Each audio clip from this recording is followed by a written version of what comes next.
Obrigado, Luciano. Bom dia a todas e a todos, aos componentes da mesa. São dois modelos do Estado brasileiro que são totalmente diferentes.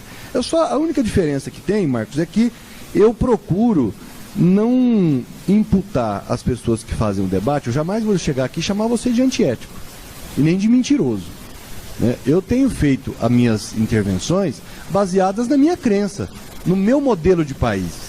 Então, quando eu olho para um problema, eu vejo um problema, um país que está olhando para aquele problema e, obviamente, com as minhas convicções, com a minha história, com a minha construção, né, com a minha crença, eu defendo uma alternativa. Jamais eu falo que qualquer um do PSDB, qualquer um, não importa quem seja, é maldoso, ou quer o mal do país, ou quer o mal das pessoas, ou quer destruir o país. Eu não acredito que alguém que apresente um projeto político para um país seja para destruí-lo, ou para mentir para as pessoas, ou para iludir as pessoas. Ele o faz de acordo com a sua compreensão de mundo, compreensão de modelo, compreensão. E o modelo de país, o meu modelo de país, o modelo de país do meu partido é muito diferente do modelo que governou o país 8 anos. E que quebrou o país. Em 2003, quando nós assumimos, o país estava quebrado. Então, assim, claro, por convicções diferentes. Então, para nós, é preciso fazer uma reforma há muito tempo. Eu digo o seguinte, que previdência é uma política de longo prazo. O Marcos tem razão. Ou a gente faz ela preventivamente, ou a gente planeja. Qual o modelo que nós queremos para o futuro? Ele tem sustentabilidade? Ele é viável? Então a gente discute isso com a sociedade e implementa este modelo. A diferença, também uma das grandes diferenças, é que nós privilegiamos envolver a sociedade na discussão. Você não pode, na minha avaliação, sob a minha ótica de projeto de país e de forma de lidar com a sociedade, você não pode pegar uma política tão importante como é a Previdência Social, como é a Seguridade Social, e 3 ou 4 pessoas que provavelmente não conhecem o país, não conhecem. O que você citou, o exemplo do Piauí. O Piauí, gente, é um dos estados que estão na contramão do país. Ele está crescendo. Ele continua gerando emprego. Então, quando as pessoas falam a miséria do Piauí, eu conheço o Piauí. Não tem, a miséria está no Maranhão, não está no Piauí. Claro que o Piauí tem também, assim como São Paulo tem, assim como Brasília tem, Goiás tem. O Brasil é um país continental, com diferenças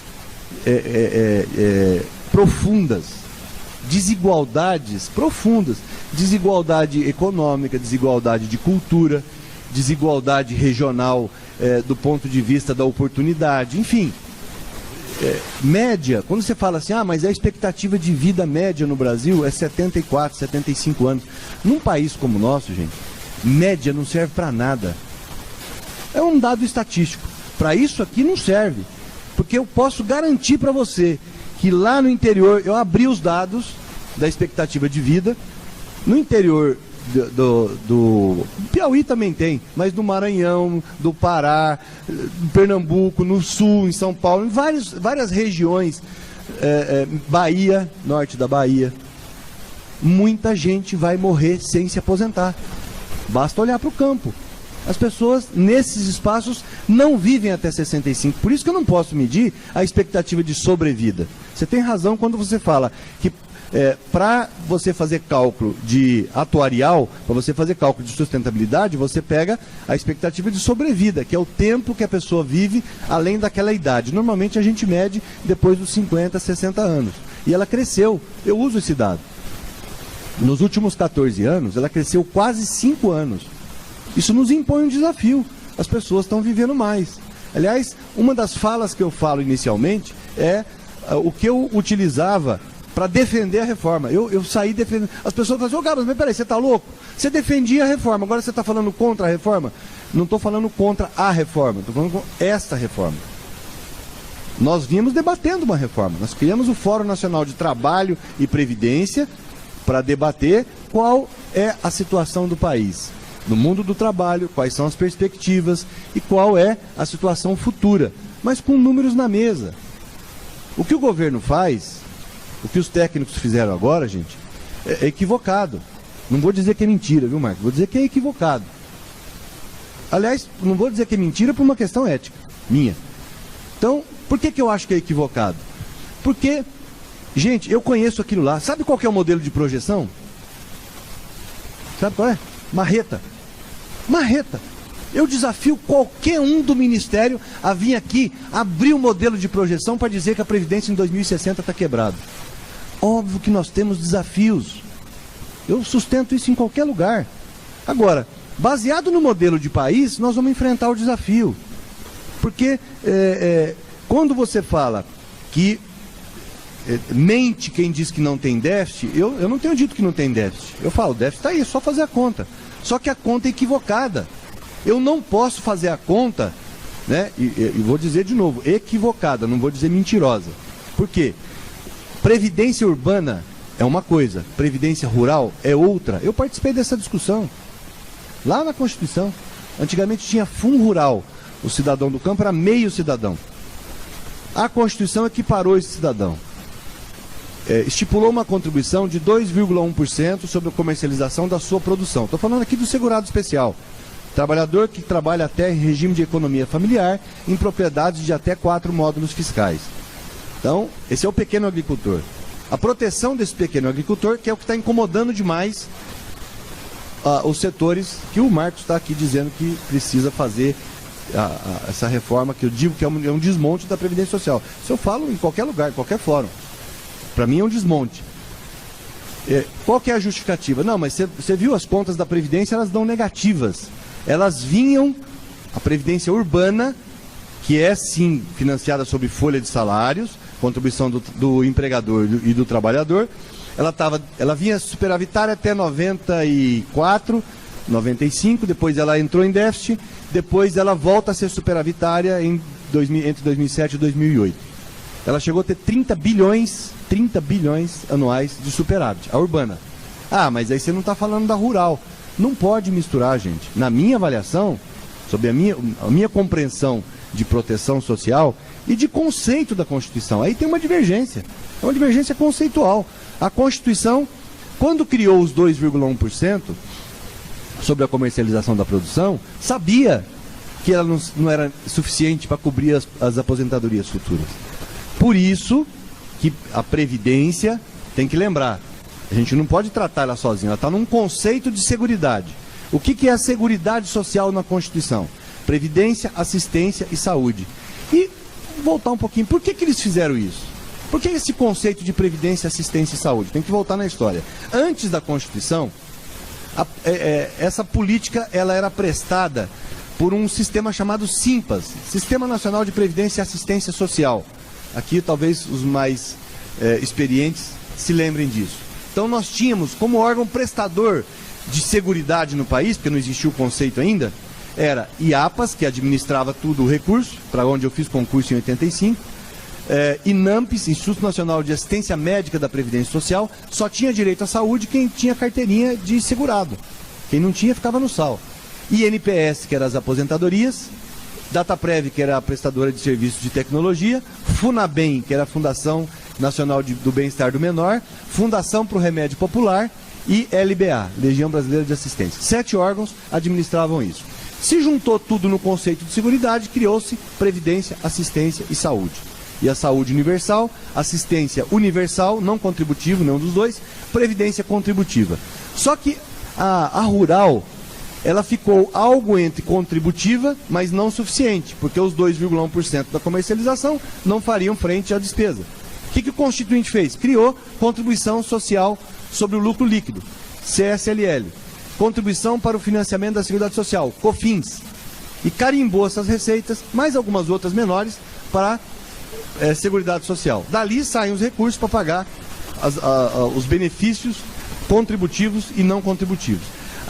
Posteriormente, a Lei de Responsabilidade Fiscal faz um movimento que diz o seguinte, olha, até para preservar o recurso oriundo de folha de salários, a arrecadação sobre folha de salários só pode ser utilizada para pagamento de benefícios.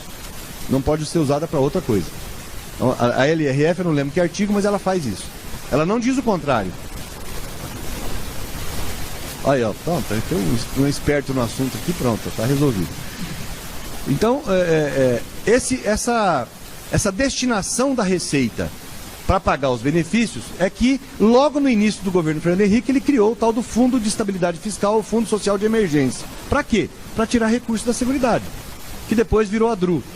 Que aqui, obviamente, por dever, eu tenho que dizer, né, e para ser honesto comigo mesmo, isso se manteve no governo do presidente Lula e no governo da presidenta Dilma.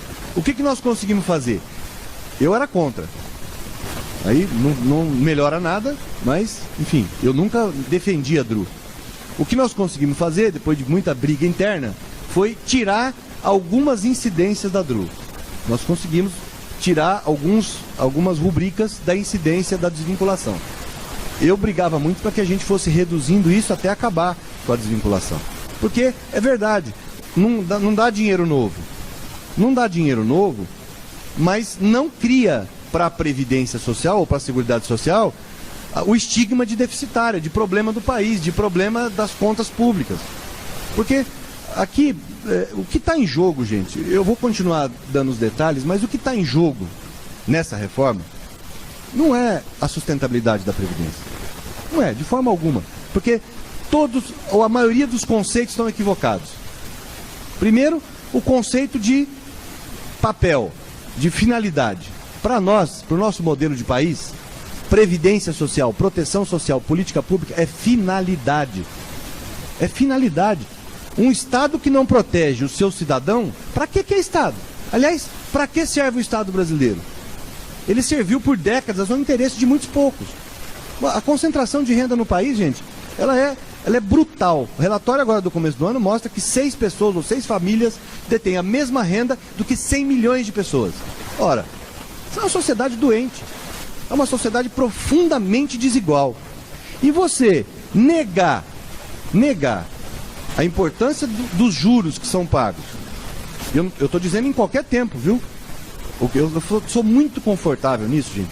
Porque nos governos que eu participei, eu defendi isso, briguei com os ministros da Fazenda, briguei com o planejamento. Então, eu estou numa situação muito tranquila. Eu não defendi juro alto na gestão do presidente Lula. É que lá, como tinha crescimento econômico, como as pessoas estavam, a distribuição de renda era efetiva, as políticas sociais eram efetivas, não era um problema. Ele passava a não ser um problema, porque as pessoas estavam conseguindo se manter, tinha emprego. Nós vivemos quase no pleno emprego. Então, esse agravamento das contas, porque a gente já vinha com dificuldade. Quando eu fundamentava a minha proposta de reforma, eu dizia o seguinte: gente, nós estamos atravessando um fenômeno que os países já atravessaram, que é a transição demográfica. O nosso povo a nossa população está envelhecendo, está vivendo mais, o que é bom. Envelhecer é bom, o contrário de envelhecer é morrer cedo. Eu não quero, eu quero envelhecer, né? Agora com qualidade, com um mínimo de segurança. Então, a população está envelhecendo, está vivendo mais. E há uma redução da quantidade de filhos por mulher, que é fruto do avanço da sociedade. As mulheres foram ao mercado de trabalho. Isso fez com que não tivesse mais famílias com 8, 10, 15 filhos. Hoje, na média, nós estamos com 1,7. O IBGE calculava em 2020 2 filhos por mulher. Nós chegamos em 2012 com 1,7. Isso é um baita desafio do ponto de vista da sustentação. Claro que é. A gente não pode negar isso. Agora, a gente não pode negar que em 2040, 2050, 2060, nós não vamos viver o mesmo modelo que hoje, gente. O equívoco deste governo, que está fazendo essa projeção desastrosa e catastrófica, é projetar a crise. Projetar uma situação de total desequilíbrio que está hoje para daqui 50 anos, 60 anos. Por que eles não instalam a CPI da Previdência? Por que tem medo de instalar a CPI? Porque a CPI vai mostrar isso. Eu estou curioso para ver algum cidadão ir lá defender o modelo de projeção atuarial. Não tem. Não existe modelo de projeção atuarial. Eu quero ver. Eu vou lá assistir e vou ser um dos perguntadores, porque eu conheço.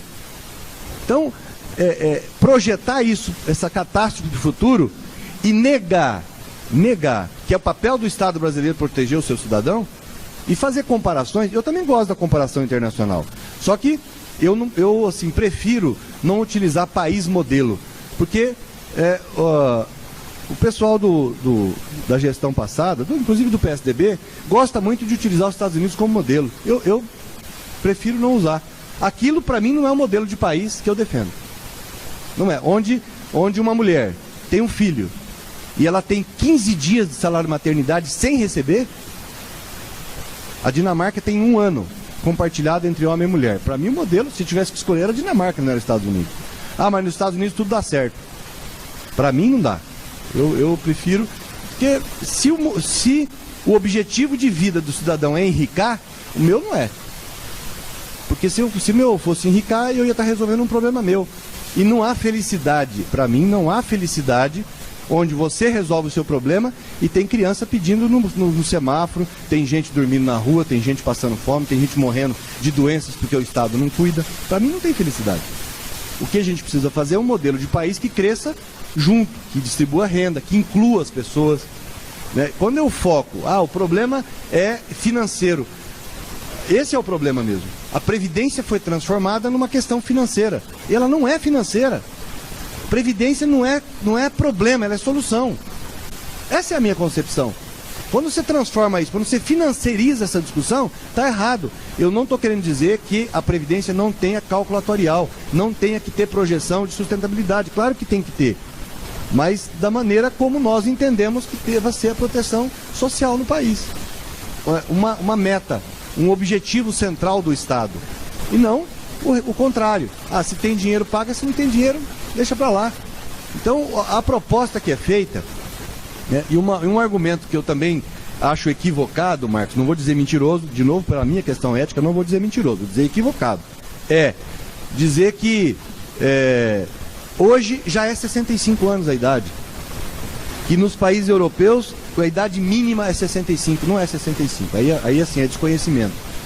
Lá, a idade, na maioria dos países, a idade mínima varia entre 60 e 62. Na Alemanha é 65, indo para 67. Mas há a possibilidade do cidadão se aposentar antes. Tem formas da pessoa se aposentar antes. Há regras de antecipação. Quando a pessoa, por exemplo, no Brasil, começa-se muito cedo. Por que eu não defendo uma idade mínima de 65 anos igual para todo mundo? Porque a sociedade não é igual, gente. Não é igual entre homens e mulheres.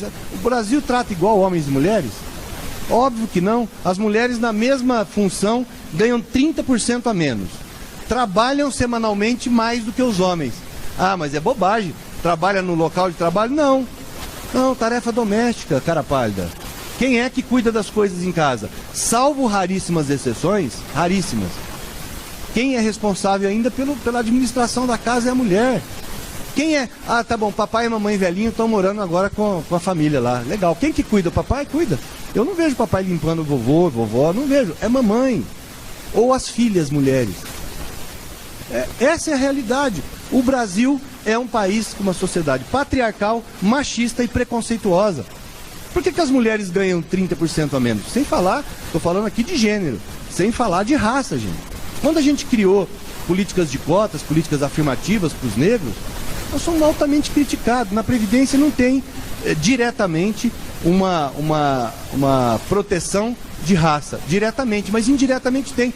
Quando eu protejo o mais pobre, quem é o mais pobre no país? É o branco? Não é. Nós mantivemos negros escravos durante centenas de anos e depois, quando aboliu a escravatura, eles continuaram nas correntes. Literalmente? Não. Por conta de não ter oportunidade. Então o Brasil pobre é fundamentalmente negro. Nós precisamos entender isso. Por isso, oportunidade é necessário. E aí, ainda na construção do modelo de reforma, por que a gente fala que o problema do país, eu falo com muita tranquilidade isso, porque as minhas brigas na Fazenda eram homéricas, obviamente não vou dizer detalhes, mas é preciso saber o seguinte: o modelo institucional do Brasil, e nós tentamos mudar, mandamos uma reforma política em 2003, mandamos outra depois em 2012, não passou, mas o Brasil precisa, antes de qualquer coisa, fazer uma reforma política. Por quê? Porque se forma governos de coalizão. Então nós tivemos... As pessoas não entendem, mas o Temer não era vice da Dilma? Era. Não era para estar defendendo o projeto que foi vitorioso nas urnas? Era. Não está. O projeto que está sendo implantado no país é o que perdeu a eleição. É o do PSDB. Nós não podemos... Tem que submeter isso às urnas, gente. Se pegar esse projeto que está se fazendo no país, precarização das relações do trabalho, rasgando a CLT, reforma da Previdência retirando direitos de forma brutal, entrega até de terras do país. Não veio ainda a medida provisória, mas diz que vai vir. Possibilidade de vender terras para estrangeiros. A entrega dos nossos recursos minerais naturais, pré-sal principalmente, ao capital internacional. Se isso fosse colocado num papel e submetido às urnas, não ganhava eleição. Então como é que implanta um negócio desse? Não pode. Aí a diferença, gente, de modelo de Estado mesmo, de modelo de país. Né? Quando as comparações internacionais, eu acho muito legal. Aliás, eu fiz pós-graduação em Sistema de Gestão de Seguridade Social, em Madrid, para entender como é que são os modelos. Os modelos, na grande maioria, eles são bismarckianos, são alemães, baseado no pacto entre gerações. Né? Então, o nosso modelo, ele é de repartição simples, ele é solidário. E eu defendo esse modelo. O modelo de capitalização, ele não protege. Vide o Chile. Não vou dar detalhe. Olha na imprensa o que está acontecendo no Chile, que o Pinochet fez lá no período da ditadura. Então, eu acho que o capitalização, ele é viável como previdência complementar. Como previdência básica, pública, tem que ser o de repartição. E aí nós temos que ver os elementos que dão sustentabilidade a esse modelo de repartição. A relação de dependência é verdade, mas eu não posso desconsiderar o ganho de produtividade. Pô, para eu fazer um modelo de projeção, eu tenho que saber qual é o ganho de produtividade daqui até 2060. Qual que é? Quem é que diz? Quem é que diz que nós vamos ter emprego de carteira assinada daqui 20 anos? O mundo do trabalho é muito dinâmico. Por isso nós criamos o Fórum Nacional de Trabalho e Previdência. E desconsiderar o conhecimento, desconsiderar a competência da sociedade para debater isso, é um equívoco. Eu tenho que considerar que os empresários têm que opinar sobre a forma de financiamento. Os trabalhadores têm que opinar, os aposentados têm que opinar. Ou eu vou fazer da minha cabeça. Qualquer um que faça isso vai errar. O presidente falava, Gabas, qual que é a tua proposta para a reforma?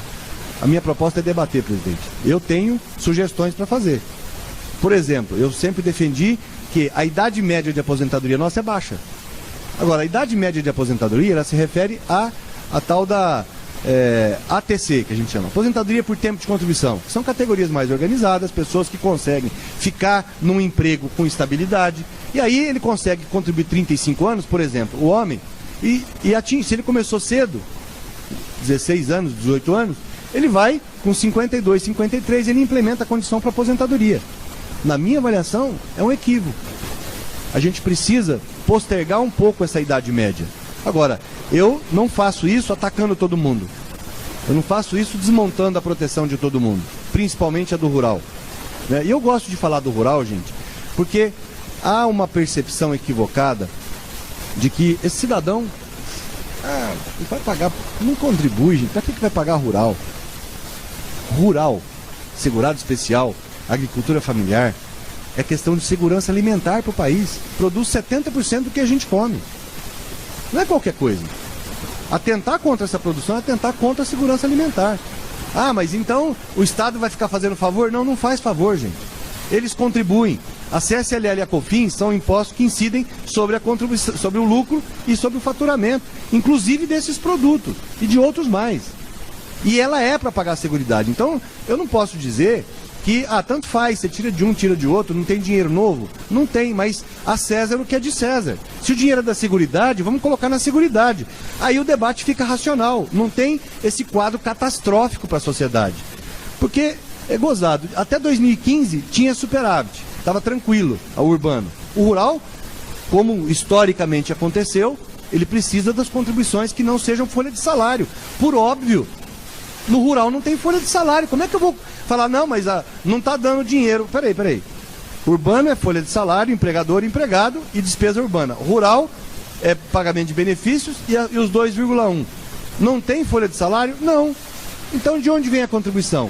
Talvez aí o Constituinte devesse ser mais objetivo.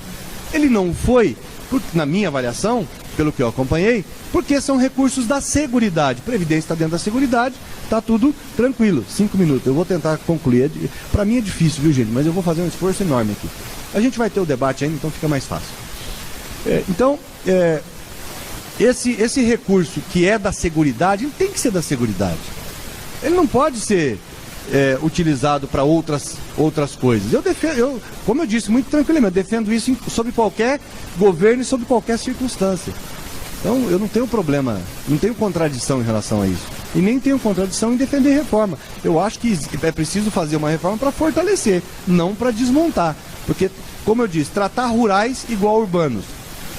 Vocês já imaginaram um trabalhador rural contribuir por 25 anos? Uma guia? Ele não sabe nem o que é guia. Ele não tem salário, ele não pode contribuir mensalmente. Não existe salário. Não tem. Se fosse hoje, uma família pequena rural, pequena, vamos colocar 5 membros. O custo para ele é altíssimo disso. É desproteger. Por isso que eu afirmo, se isso fosse aprovado do jeito que foi mandado, agora tem a modificação que faz alguns ajustes. Eu tenho feito uma comparação, o seguinte, o que eles chamam de recuos, para mim não são recuos. O eixo da reforma é o mesmo. É você transformar a Previdência num problema. Transformar a Previdência no problema fiscal do país. Como o Marcos falou, na bagunça fiscal que está no país aí. Para mim, a bagunça fiscal no país, ela tem uma outra causa. A causa primeira, ela começa, na minha avaliação, com Joaquim Levy. Não vou dizer. A Dilma errou ao colocar Joaquim Levy no Ministério da Fazenda. E começa com políticas equivocadas. A gente criticava isso. Agora, o interessante é o seguinte, o governo da presidenta Dilma, do presidente Lula, tinha área econômica, como eu disse, governo de coalizão, gente, tem de tudo. Nós não fizemos um governo de esquerda nesse país, nem com Lula, nem com Dilma. Nós fizemos um governo no sistema capitalista. Aliás, o governo do presidente Lula foi mais capitalista do que os anteriores. Porque nunca se ganhou tanto dinheiro, inclusive os juros, inclusive os bancos. Todo mundo ganhou dinheiro nesse país, a população, inclusive. Houve uma... Aí eu não preciso dar dados, é só olhar, né? Se quiser eu tenho os dados, mas não vou perder tempo.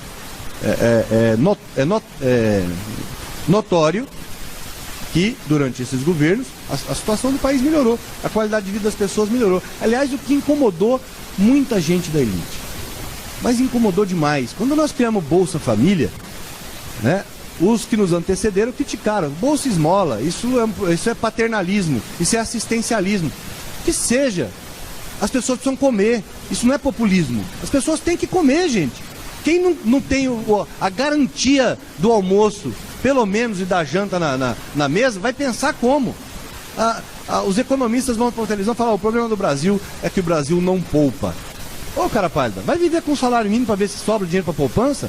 Vamos melhorar a renda do país, depois você vai falar em poupança.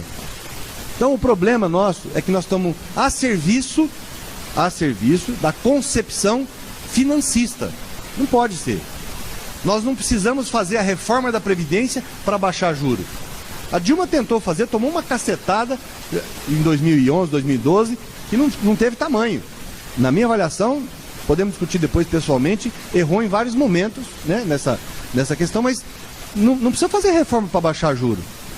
Não é a reforma que vai fazer baixar juros. A justificativa é o seguinte, mas aí o mercado... Quem que é o doutor mercado mesmo? O país não pode viver em função de mercado, gente. Um país tem que governar para a sua gente, não para o seu mercado. O mercado, se estiver insatisfeito, sei lá, o gozado é que nesse período todo nós fizemos essa política voltada para a sociedade e o mercado não reclamava. Continua ganhando do mesmo jeito. Ganha de um jeito ou ganha de outro. Agora, quando a gente fala que os gastos primários cresceram demais, eu não tenho o número, Marcos, mas se tiver eu queria que você mostrasse. E o gasto financeiro? Cresceu também? Quantos por cento? Porque se você pegar o orçamento do ano passado, gastou 22% com política social, com previdência. Gastou 42,44% com juro, com acúmulo de renda. Nós privilegiamos, em qualquer tempo, viu? Vou fazer a ressalva. Nós ainda damos muita cancha, nós damos muita moral, nós damos muito espaço para o capital especulativo. Capital produtivo que tem que fazer. Quem produz é quem distribui renda. O especulativo não distribui renda. Então, esse é o problema nosso, né? Então eu posso dizer para vocês, para tentar indo para a conclusão, primeiro, existe déficit agora? Existe. A origem desse déficit agora é sim conjuntural na minha avaliação. Claro que é, porque se em 2015 tinha superávit no urbano, por que agora... Qual foi a estrutura que desmontou? É diferente, nós temos um desafio conjuntural, é verdade. Existe um desafio para a gente vencer, que é de conjuntura, que é o envelhecimento da população, que a relação de dependência está caindo. É verdade isso. Isso é estrutural. Agora, de 2015 para 2017, não é estrutural, é conjuntural. E para mim o conjuntural é uma crise que já havia começado por políticas equivocadas do senhor Joaquim Levy, do governo da presidenta Dilma, do qual eu fiz parte, mas que foi agravado por uma crise política. Rasgaram a Constituição. O país sofreu um golpe. Nós temos que admitir. Porque foi um golpe. Agora o presidente Michel Temer acabou de dizer, se a Dilma não tivesse, se o PT não tivesse votado contra o Eduardo Cunha, a Dilma não tinha caído. Ora, peraí, ela caiu porque o PT não quis conluio com o Eduardo Cunha, então foi por virtude. Aí o Senado vem e diz, não houve participação direta da presidenta Dilma nas chamadas pedaladas fiscais. Diga-se de passagem, pedaladas que todos os governadores fizeram, que os governos anteriores fizeram, mas para Dilma foi uma criatividade, contabilidade criativa. Então, peraí, a Dilma caiu, gente, mais pelas suas virtudes do que pelos seus defeitos. A Dilma caiu por misoginia, por preconceito, por tentar derrubar um governo legítimo que estava se debatendo para sair de uma crise, mas o golpe criou uma crise política, de confiança. O governo que tem 5% de aprovação na sociedade não tem legitimidade para aprovar nenhuma reforma, nenhuma, zero. Nós temos que admitir isso e fazer igual a Inglaterra fez. Vamos copiar os países evoluídos? Vamos antecipar a eleição, igual a Inglaterra fez. Vamos submeter a situação do país ao voto popular e aí a gente vai ver, para mim, a única saída. A crise é de legitimidade. E essa crise de legitimidade agrava a crise econômica. Por óbvio, ninguém investe, as pessoas têm medo, os investidores têm medo, é melhor deixar o dinheiro no juro que está alto e aí não tem produção, né? Só para concluir, sobre os regimes próprios de previdência social, que o Marco citou, a gente também não pode misturar as coisas. Regime próprio de previdência social é um baita de um problema, mas muito grande. Quando o Marcos fala assim, os estados já não estão pagando, é verdade. A gente já dizia isso. Por quê? Porque regime próprio, gente, ele tem forma de se implantar. Ele tem pressupostos que tem que ser atendidos. Tem que ter contribuição. Quando se criou o regime próprio, era uma verdadeira festa do caqui. Em vários estados, vários municípios, não tinha contribuição do servidor, não contribuía com alíquotas suficientes. Não foi feita uma análise da massa, uma projeção, um cálculo atuarial, que é assim que se faz previdência sustentável. Então, você pega um município, vai implantar a previdência, precisa saber a idade média dos servidores, quando entraram, quando vão sair, para a gente estipular quanto de dinheiro precisa. Os estados não fizeram isso, os municípios não fizeram isso, não criaram o fundo de previdência como a Constituição manda. Aliás, para ser muito justo, nem a União criou isso em 2012, se não me engano. Não tinha fundo de regime para acumular o dinheiro. Os estados, então, ficou tudo em fundo financeiro. Os estados que criaram, por exemplo, o Itamar criou em Minas, na gestão dele. Depois, o governador Anastasia extinguiu o fundo previdenciário, que tinha mais de 5 bilhões, transformou em fundo financeiro e usou o dinheiro para outras coisas. Aí sim é irresponsabilidade. Eu liguei para ele, falei, governador, o senhor não pode fazer isso, eu vou caçar o seu CRP. Você vai ficar sem certificado de regularidade previdenciária. Ele falou, mas eu sei, eu vou na justiça. Eu não tenho dinheiro, o Estado não tem dinheiro. O único dinheiro que eu tenho é nesse fundo. Eu estou aqui, o dinheiro está lá, eu preciso pagar a conta, eu vou usar o dinheiro. E extinguiu o fundo e usou o dinheiro. Aí é irresponsabilidade. Então, e aí é o seguinte, gente, é muito, vou concluir, vou encerrar aqui. É muito de modelo. É isso, a raiz da discussão é modelo de país, modelo de Estado. A quem serve o Estado brasileiro? Nós precisamos fazer essa pergunta todo santo dia. Para que ele serve, se não para regular as relações dentro do Estado, obviamente, em favor do mais pobre, não em favor do mais rico, não concentrando renda. Né? Carga tributária, aumento de carga tributária, isso é relativo. Porque a carga tributária é alta para o pobre. Quem paga imposto nesse país é pobre, gente, ou não? Imposto de renda acima de 1.900 conto paga imposto de renda. A distribuição de lucros e resultados e dividendos é isenta de imposto de renda.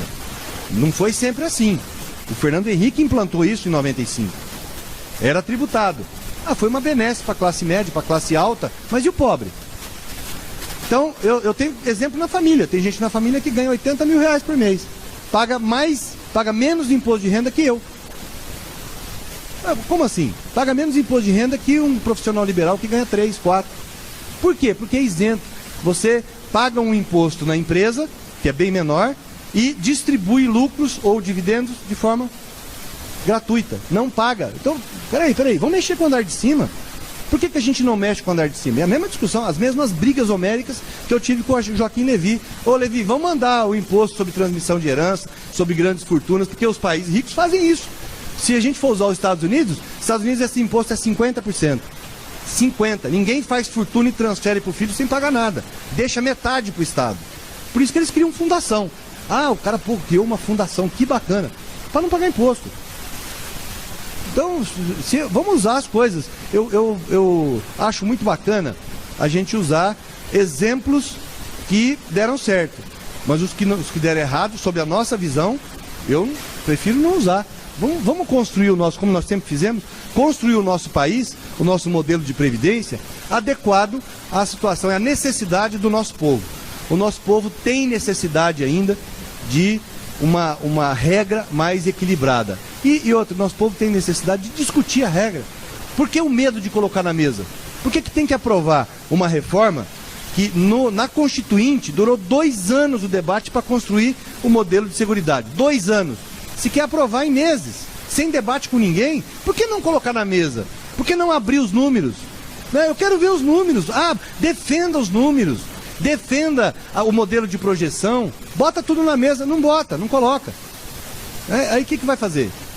Atropela, passa um trator e tira direito da sociedade. Não posso concordar com isso. Gente, obrigado pela paciência.